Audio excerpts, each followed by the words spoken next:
You guys are, first of all, two huge powerhouses of music. Boom! I know, right? And you play two wonderful characters who are mixing genres of pop, rock, country, soul, R&B, in A Joyful Noise. You guys want to talk to me a little bit about that? Well, we love the fact that we got to do all that, didn't Yes, we? we do. And we think we did it well. We had such a wonderful group of people around us, and it was just a joyful time making this joyful noise, don't you agree? Absolutely, absolutely. I know you're playing Keke Palmer's mom, and you've played with Keke before.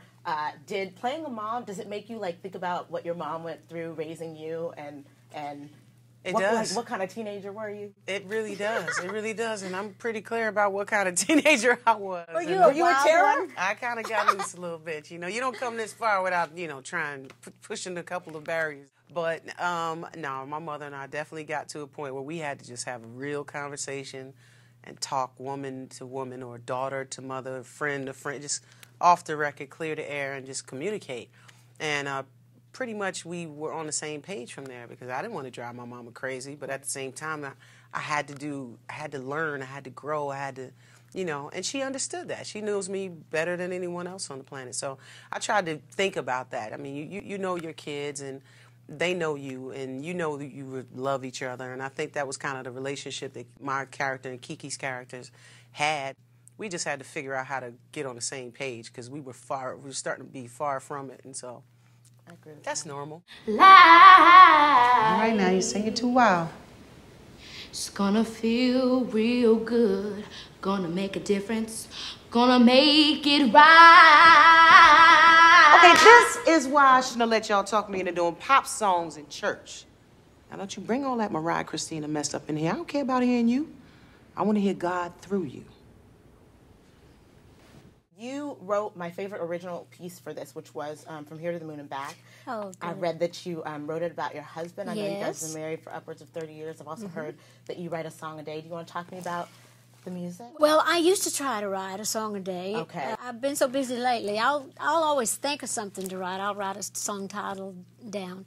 But I love to write. That's my favorite thing that I do. I've been doing that all of my life. I would blow you a kiss from the star where I sat. I would call out your name to echo through the vast.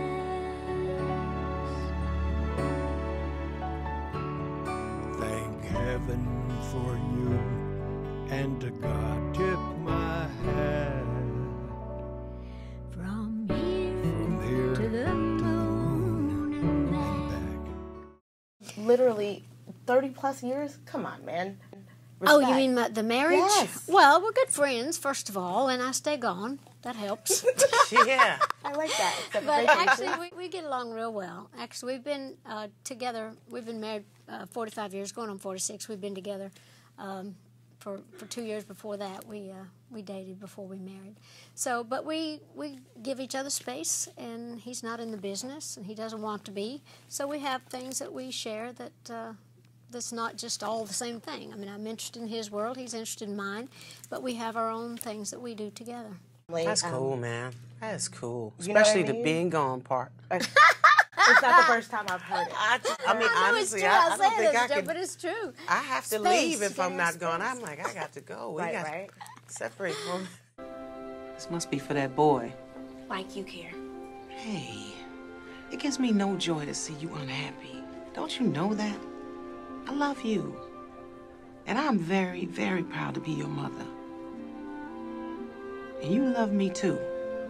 You play a single mom who's sort of keeping it all together and kind of protecting her daughter with religion and faith. Talk to me a little bit about that and how Viro sort of holds it all together. Well, I think it's important to raise your kids, start them early. I mean, I got started early in the church, so did Dolly. I mean, to kind of put that faith in that, kind of teach your children early about God and what God can be to you, and knowing that there's someone that's always there for you, and teaching them the values and morals and things. And so, when they get out there on their own, they have it. They just have to remember to use it, but they have it. At least they have it, Some don't get anything, So I think that's really important. And Keke has that herself. So, I think, like I said, her character and my character really can understand that. People have to fall back on their faith sometimes. I mean, this woman is trying to hold it together. She's trying to handle 2 teenage children. She's a nurse. So we all know what nurses go through and what kind of shifts they have to work sometimes. Her and then son has Asperger's. Exactly, and her son has Asperger's syndrome, and her husband is in the military away. So she's really trying to hold it together, and directing this choir is part of her keeping everything in control. And so she got to let go sometimes, because you can't do it all, and things have to change, and people have to grow, and you can't just lock down on everything just to keep your world in control. Sometimes things get out of control, and you got to find your way.